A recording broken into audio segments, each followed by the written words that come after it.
Assalamualaikum warahmatullahi wabarakatuh. Alhamdulillahi rabbil alamin. Wabihi nasta'in ala umurid dunya waddin. Allahumma salli wa sallim wa barik ala sayyidina wa maulana Muhammadin wa ala alihi wa sahbihi ajma'in, amma ba'du. Pendengar yang dimuliakan Allah subhanahu wa ta'ala, dalam kesempatan ini kita akan menjelaskan sedikit bagaimana kita bermuamalah dengan Al-Quran, bagaimana berinteraksi dengan Al-Quran dalam kehidupan kita sehari-hari, di mana Al-Quran ini adalah metode, Al-Quran ini adalah sebuah manhaj dalam kehidupan seorang muslim. Seorang muslim hakikatnya kita mengikuti semua apa yang telah ditinggalkan oleh baginda Rasulullah sallallahu alaihi wasallam, di mana beliau berpesan dalam haji wada, taraktu fikum amraini ma in tamassaktum bihi ma lan tadillu abada, kitab Allah wa sunnata rasulih. Baginda Rasulullah sallallahu alaihi wasallam menegaskan telah meninggalkan dua perkara yang sangat berharga untuk umat Muhammad ini, di mana dua perkara ini apabila kita menjadikan sebagai dasar kehidupan kita, pegangan hidup kita dalam kehidupan sehari-hari, maka kita akan mendapatkan jaminan keselamatan hidup sampai hari kiamat. Kitab Allah wa sunnata rasulihi. Yang pertama Al-Quran. Kemudian yang kedua adalah sunnah Rasulullah sallallahu alaihi wasallam. Tentu Al-Quran ini Allah subhanahu wa ta'ala menjelaskan di dalam Al-Quran,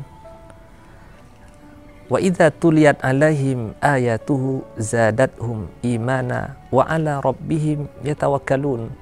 Orang-orang mukmin adalah orang yang Al-Quran, kalam Allah ini ada dalam hatinya. Begitu dia mendengarkan, membacakan atau mendengarkan orang lain membacakan Al-Quran, wajilat qulubuhum, hatinya menjadi rindu, hatinya menjadi teduh, nyaman, karena Al-Quran pada hakikatnya menjamin ketentraman hati. Hidup ini dengan segala permasalahan dalam kehidupan kita sehari-hari, tentu kadang-kadang kita merindukan kedamaian, merindukan kebahagiaan hati, dan kedamaian hati yang sesungguhnya ada di dalam kalam Allah yang merupakan mukjizat tersebut. Sehingga di ayat yang lain Allah subhanahu wa ta'ala mengungkapkan, afala yatadabbaruna al-Quran am ala qulubin aqfaluha. Kenapa dia tidak membaca, mentadabbur makna di balik ayat-ayat Allah tersebut? Apakah karena hati mereka sudah ada gemboknya, sudah terkunci, sudah keras hati mereka?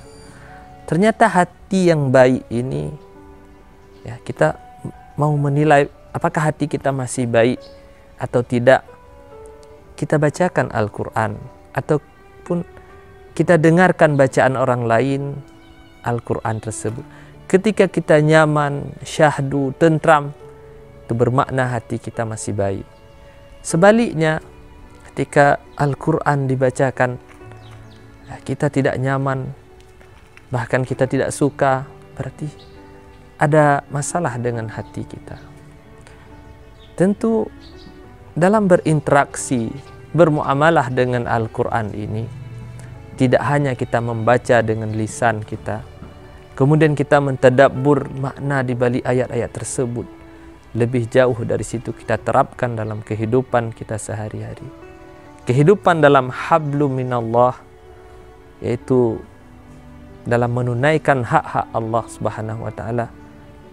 Begitu juga dengan hablum minan nas, kita menunaikan hak-hak makhluk, hak-hak orang lain yang menjadi kewajiban kita. Pendengar yang dimuliakan Allah subhanahu wa ta'ala, maka hati yang damai, hati yang tentram, hati yang selalu merindukan Al-Quran, apabila ada masalah dalam kehidupannya, dia akan cepat kembali kepada petunjuk-petunjuk ilahi, petunjuk-petunjuk Allah Subhanahu wa Ta'ala.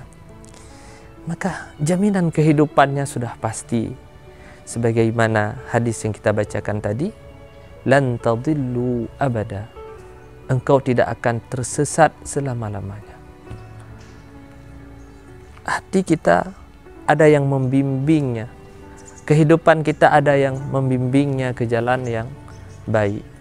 Ya, maka marilah kita jadikan Al-Quran ini adalah kebahagiaan kita. Al-Quran ini pegangan hidup kita. Sehari-hari kita mesti harus membaca Al-Quran, mempelajari maknanya, kemudian coba untuk menerapkan isi Al-Quran tersebut dalam kehidupan sehari-hari. Begitu juga dengan hadis-hadis Rasulullah Sallallahu Alaihi Wasallam, kita pelajari, kemudian kita telaah, kita apa makna dibalik hadis-hadis Rasul yang sangat mulia tersebut. Tentu ini kita menjadi semangat untuk terus belajar dan mendalami ilmu-ilmu Al-Quran. Hanya ini yang dapat kita sampaikan dalam kesempatan yang sangat bernilai ini. Aqulu qauli hadza wa astaghfirullah li wa lakum. Wassalamu alaikum warahmatullahi wabarakatuh.